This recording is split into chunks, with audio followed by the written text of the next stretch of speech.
Hello, I'm Darcy Sabisky, and this is Greek and Roman Mythology and Art and Literature Source Analysis number 3 on Vases and Ancient Texts. All of the vases and sources that we will be looking at today all discuss some element of the Sphinx. There will be 2 vases and 2 sources. The first vase we see is featured in the Beasley archive and is seen as vase number 4169. It is Athenian black figure and a cup. The design features a youth and a sphinx between palmettes, as well as 2 sphinxes on the other side, also between palmettes.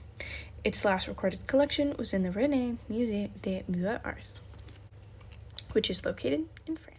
The second vase we see is also in the Beasley archive, marked as vase number 460. It is also Athenian and black figure, featuring white ground, which is a background technique where you see that bright white in the vase. Its last recorded collection was in Syracuse at the Museo Archeologico Regionale. There are 2 texts that we will be covering. The first of which is the Theogony by Hesiod, specifically in the Bestiary.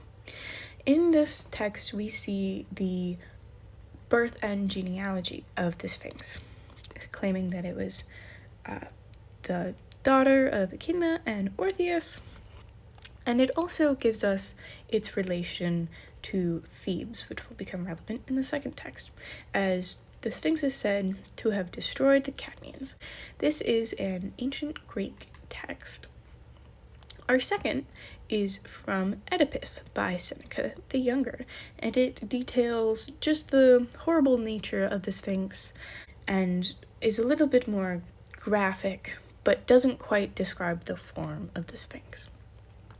We see a focus on her jaws and her mouth and how she has an accursed chant, which is her riddle. But we also see the Sphinx being used here as a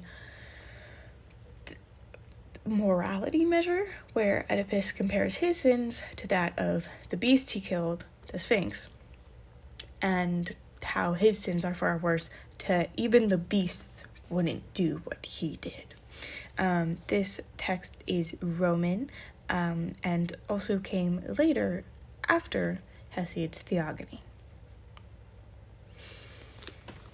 Ultimately, there isn't much description going on about the Sphinx in our text, but we do see her consistently depicted in very similar manners across the vases. She has the head of a woman, long hair, sometimes up, sometimes down, wings, and the body of a lion. In both art and literature, we see the Sphinx portrayed as deadly. For example, in the first vase, she is hunting or chasing a youth, or the youth is just scared and running away from her. But we also see in the second vase the Sphinx actively hunting a young person down. In Hesiod's Theogony, we see the complaint against the Sphinx and the Cadmeans, as well as just outright saying that she was deadly. In Oedipus, she is seen as like a dark and bloody beast, and also, simply put, like, dangerous. But there is a little bit of difference between what about her is the most dangerous part, whether it be her language and her chants, like her riddles, which she almost uses to lure in people who then she kills, or if it's just her physical prowess that makes her such a deadly beast.